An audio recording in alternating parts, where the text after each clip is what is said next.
Hey, welcome to another episode of Then We Eat. On this week's video, we'll be making chipotles in adobo. Okay, so the first thing we're going to do is we're going to roast off a tomato at 400 degrees for about 15 to 20 minutes. Once it's been done, now I've put a little bit of salt and pepper and a little bit of oil on these. So once they're done, we'll just pop those into a food processor. Now the other thing we've done is we've taken some chipotles. These particular ones were poblanos that we grew over the summer. We dry smoked them and then dehydrated them until they were nice and dry so they can be stored well. So we're just going to go ahead, we put them in hot water, as hot as you can get it, for about 20 minutes or so, 20 minutes to half an hour. And once they've been reconstituted, they'll be nice and soft again. We're going to take 6 of them and we're just going to pull the stems and seeds out, which should be fairly easy. Okay, to that, we're going to add a clove of garlic. I'll just give that a quick cut in half. And we've also got a quarter of an onion. Then we'll add a teaspoon of brown sugar. Okay, and finally, you can either use water, or in our case, what we're going to use, the soaking liquid that we used. You need about a half of a cup. So we're just going to get about a half a cup, and then we'll give this a good mix. Okay, and we'll just set that aside for a minute. Okay, so next up what we're going to do is we're going to add a little bit of oil to a pan. So about a tablespoon or so of oil in the pan.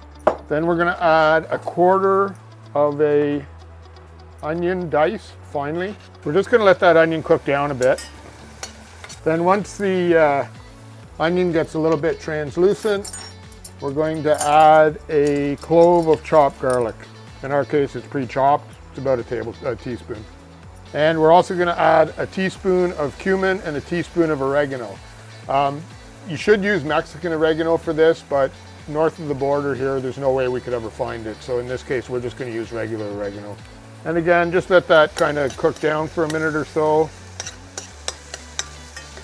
Get the nice smells going. You don't want to cook it too long or it will burn. And we'll add just a little bit of black pepper and a little bit of salt. So after it's sauteed for a couple of minutes, then what we're going to do is we're going to go ahead and add our puree that we made earlier. And 3 tablespoons of apple cider vinegar. I'm just going to turn that down a bit. We'll just let that kind of simmer away for a few minutes, just till we get a consistency that we're pretty happy with. Oh, one more thing. We're going to add another quarter cup of the soaking liquid from the chipotles. If you try the soaking liquid and you don't like it, just use water. So once we get this up to temperature and it starts to simmer a bit, then we're going to go ahead and add the remaining chipotles to the pot.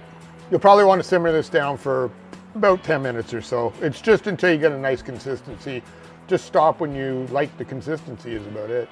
So when you've got it down to about the consistency you want, just give it a taste. Make sure you're happy with all the spices.